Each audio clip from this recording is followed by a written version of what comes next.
اللہ اللہ اللہ اللہ اللہ۔ بسم اللہ الرحمن الرحیم۔ لیس کمثلہ شیء وہو السمیع البصیر۔ صلی اللہ علی النبی الامی وعلی آلہ واصحابہ اجمعین۔ تو بات چل رہی تھی ہماری خالق اور مخلوق میں فرق کرنے کا طریقہ یا فرق کرنے کے اصول یا وہ میزان یا وہ آلات، کس چیز کے ذریعے یا کس طرح سے جو ہے ہم خالق اور مخلوق میں فرق کریں، اس بات پہ بات چل رہی تھی۔ تو پچھلے ویڈیو میں جیسا کہ ہم نے بتایا ایک ہلکا سا فرق گائے میں اور انسان میں کیا فرق ہے، اسی طرح اب ہم حقیقی خالق میں اور معبودان باطلہ میں بہت سارے لوگ جنہوں نے اپنے آپ کو خدا ہونے کا دعویٰ کیا، یا پھر دعویٰ تو نہیں کرے لیکن خدائی انداز پیش کرتے رہتے لوگوں کے سامنے، اور بعض لوگ پیش بھی کرتے کہ ہمارے فلاں خدا ہے فلاں ہیں، اس طرح سے۔ تو آج ہم ان چیزوں کو ڈسکس کریں گے جس سے جو ہے سو اللہ میں غیر اللہ میں فرق ہو جائے۔ یہ اس لیے کر رہے ہیں کیونکہ اللہ تبارک و تعالی فرما رہے ہیں کہ اعمال کتنے بھی کرو، اگر وہ اعمال توحید پر مبنی ہیں، عقیدہ صحیح ہے، تو پھر ان اعمال کے اللہ تعالیٰ قدردان ہیں۔ عمل تو بے حساب ہے، بہت اچھے کام کیے، لیکن توحید پر قائم نہیں ہیں، اللہ کے ساتھ جیسا عقیدہ رکھنا تھا اس طرح کا عقیدہ نہیں ہے۔ تو ایسے موقع پر، ایسی صورت میں پھر اللہ تبارک و تعالیٰ کے نزدیک وہ تمام اعمال ہوا منصورہ ہے، جس کا کوئی وزن نہیں، ریت کی ذرات کی طرح اڑ جائیں گے وہ۔ اسی لیے من یعمل من الصالحات وہو مؤمن، جو بھی اعمال کرے من ذکر او انثی، مرد ہو یا عورت کوئی بھی ہو، نیک اعمال کی قدر اس وقت ہوتی جب اللہ تبارک و تعالیٰ کے ساتھ جیسا عقیدہ ہم کو رکھنا ہے ویسا عقیدہ رکھے، تو اس عمل کی یا ان اعمال کی اللہ کے نزدیک قدر ہے۔ اگر اللہ تعالیٰ کے ساتھ ہمارا عقیدہ صحیح نہیں ہے، یا جن عقائد کے ساتھ اللہ تعالیٰ یا جس طرح کا عقیدہ ہم اللہ کے ساتھ رکھنا ہے وہ عقیدہ کسی اور کے ساتھ بھی رکھ رہے ہیں، کسی اور مخلوق کے ساتھ رکھ رہے ہیں، کسی رام کے ساتھ، کسی ہنومان کے ساتھ، کسی عیسیٰ علیہ السلام کے ساتھ، کسی بھی مخلوق کے ساتھ رکھ رہے ہیں، تو پھر ہمارے اعمال چاہے احد پہاڑ کے برابر ہو، اللہ کے نزدیک اس کے نزدیک کوئی حیثیت نہیں ہے۔ اسی لیے اللہ تبارک و تعالیٰ ایمان والے کی قدر بتائے ایک جگہ قرآن شریف میں، وَلَعَبْدٌ مُؤْمِنٌ خَيْرٌ مِّن مُّشْرِكٍ وَلَوْ أَعْجَبَكُمْ وَلَأَمَةٌ مُؤْمِنَةٌ خَيْرٌ مِّن مُّشْرِكَةٍ وَلَوْ أَعْجَبَتْكُمْ۔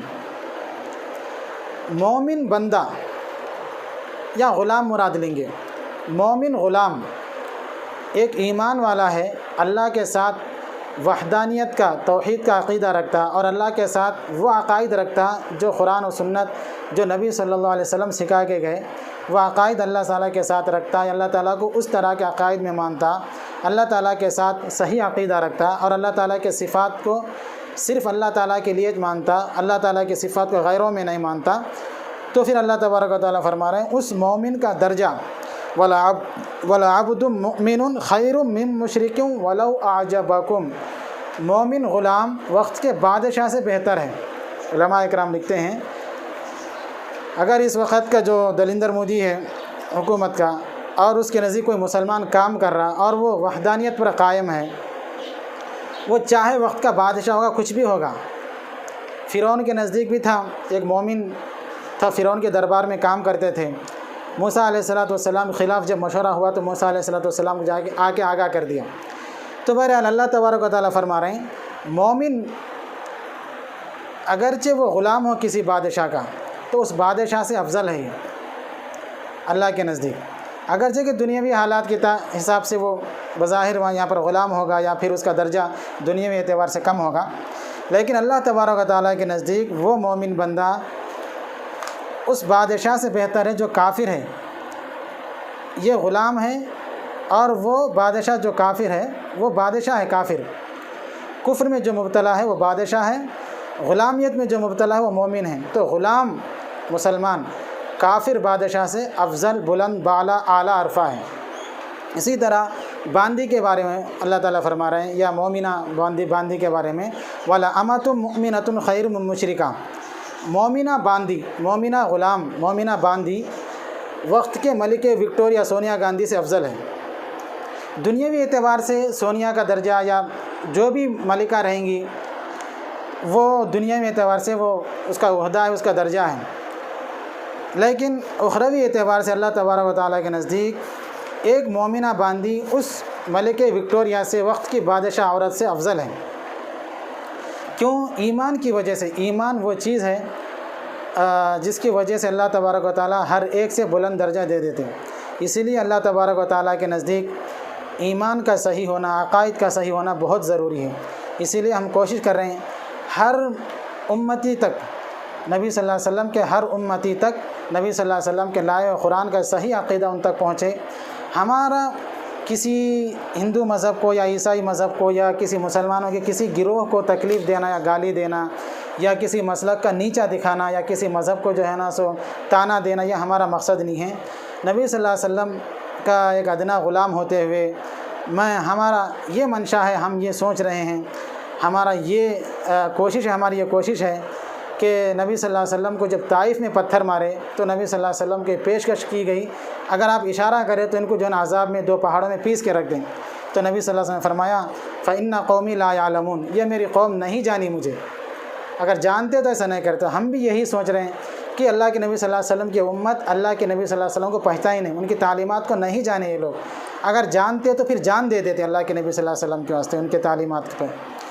بس اسی تڑپ کو ہم آپ کے سامنے لے کر آئے تاکہ ہم اللہ میں غیر اللہ میں فرق کر سکیں۔ اگر ہم فرق نہ کریں اور ہم عام لوگ، اتنے پورے لوگ بیوقوف ہیں کیا ہندوستان میں یا پھر دوسری دنیا میں جتنے لوگ اوروں کو پکار رہے ہیں، یہ سب ان کو عقل نہیں ہے کہ ہمارے باپ دادا کر کے چلے گئے، ان کا کیا ہوگا؟ یہ تمام سوالات پہلے زمانے کے لوگ اس وقت کے انبیاء سے کیے، وہ تمام چیزیں اللہ تبارک و تعالی ہم کو قرآن میں بتا دیے، اس کا علم اللہ کے پاس ہے، اور اللہ تعالیٰ ان کے ساتھ جو معاملہ کریں گے انشاءاللہ بہتر کریں گے، اللہ کی ذات سے امید ہے۔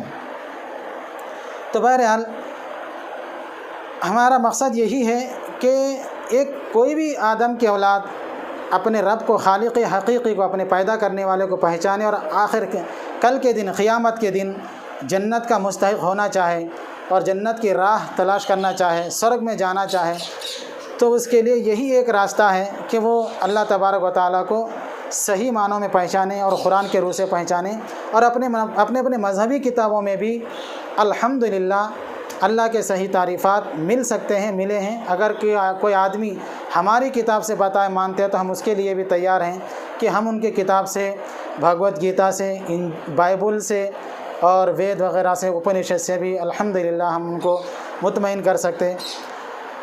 تو بہرحال آج ہم 2 مسئلوں میں یا 2-3 عقائد پر بات کریں گے۔ پہلا ہے اللہ واجب الوجود متصف بصفات الکمالی منزہ عن کل ما لا یلیق بشأن من شؤونہ الجلیل، اور اللہ تبارک و تعالیٰ ایک جگہ اور فرما رہے ہیں اللہ لا الہ الا هو الحی القیوم، اللہ وہ ذات ہے جو الحی القیوم، جو اپنے آپ زندہ ہے۔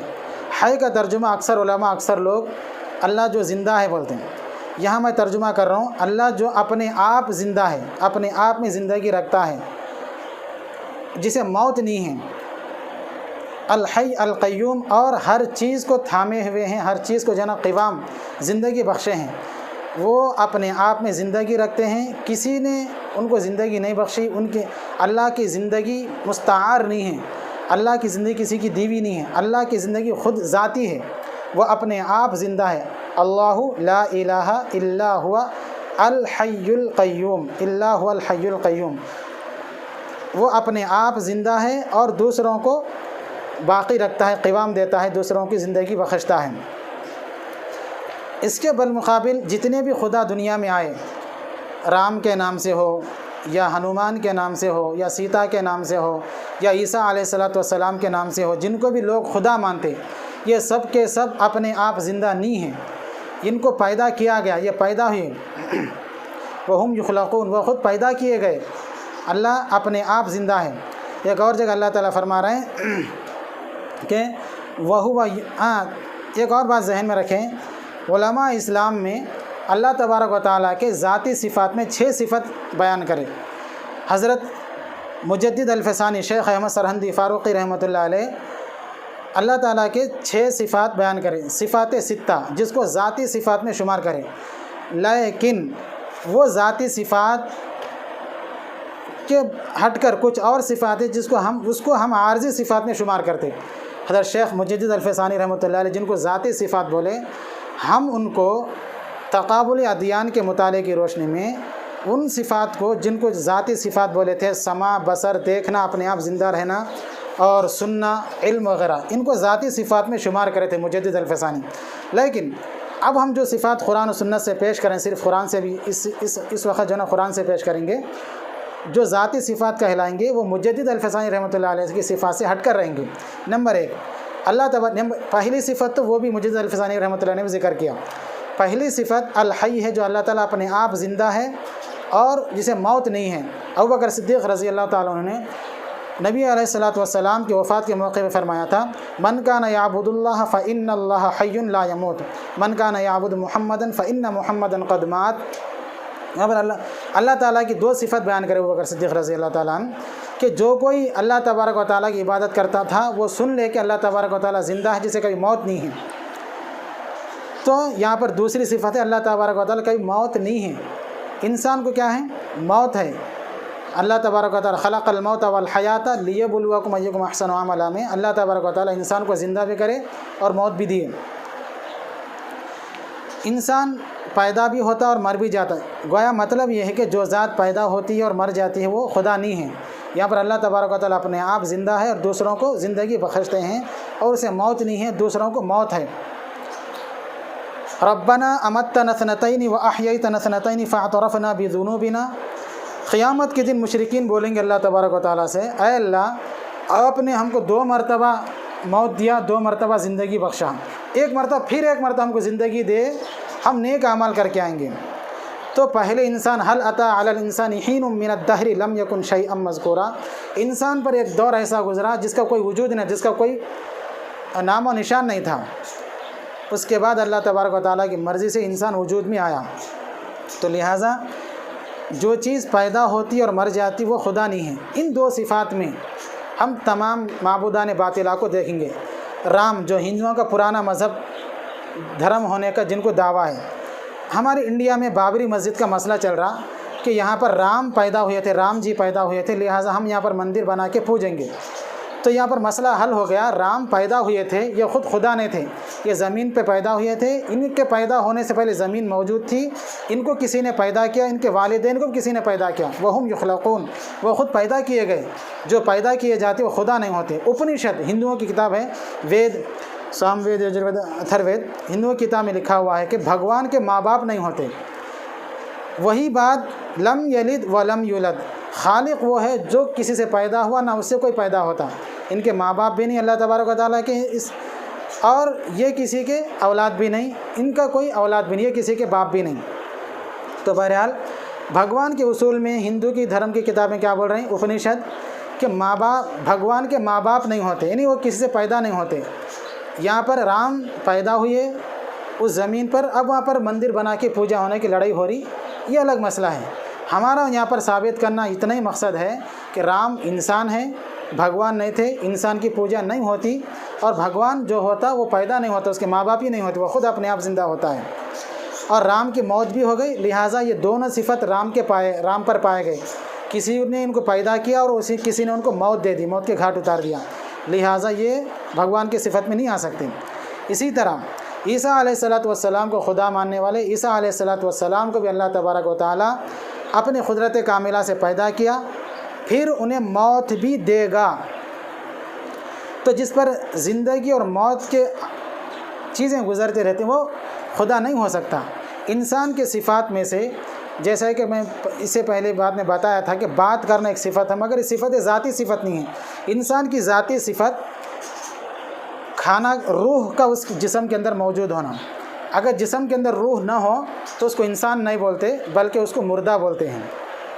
تو لہٰذا انسان کے ذاتی صفات میں سے روح کا اس جسم میں پایا جانا، انسان کو بھوک لگنا، جب انسان اور پیاس لگنا، جب انسان کو بھوک لگیں گی، پانی کی پیاس لگیں گی تو انسان کھائے گا۔ کانا یاکلان الطعام، عیسیٰ علیہ الصلوۃ والسلام اور ان کی والدہ دونوں کھاتے تھے، اور انسان کی یہ صفات ہے، انسان کو بھوک لگنا، کھانا پینا، تمام انبیاء بھی اس صفت سے گزرے، اور جتنے لوگ بھگوان کا دعویٰ کرتے وہ سب کھاتے پیتے تھے۔ اور جب انسان کو کھانے پینے کی حاجت ہوتی تو پھر اس کو دوسرے اور دو ضرورتوں کی بھی حاجت ہوتی، اس کو موشن یعنی قضاء حاجت کی بھی ضرورت پڑتی ہے، لہٰذا جو انسان کھاتا پیتا پیشاب پاخانے کی ضرورت ہوتی ہے وہ انسان بھگوان نہیں ہو سکتا۔ اللہ تعالیٰ بھگوان گاڈ کی ذات جو ہے نا ان چیزوں سے پاک ہے۔ انشاءاللہ پھر اگلی ویڈیو میں ہم اللہ تبارک و تعالیٰ کے ذاتی صفات بیان کریں گے، پھر انسان کی ذاتی صفات میں بیان کریں گے، انسان کی ذاتی صفات میں اور خالق کے اللہ تبارک و تعالیٰ کے ذاتی صفات میں کیا فرق ہے۔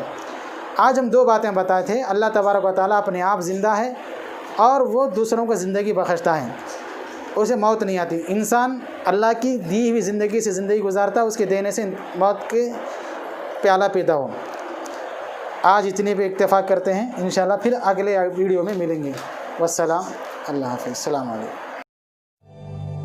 عداوت مجھ سے کیوں اتنی، میں تو قرآن کا داعی ہوں، رسول اللہ کا وارث، صحابہ کا سپاہی ہوں۔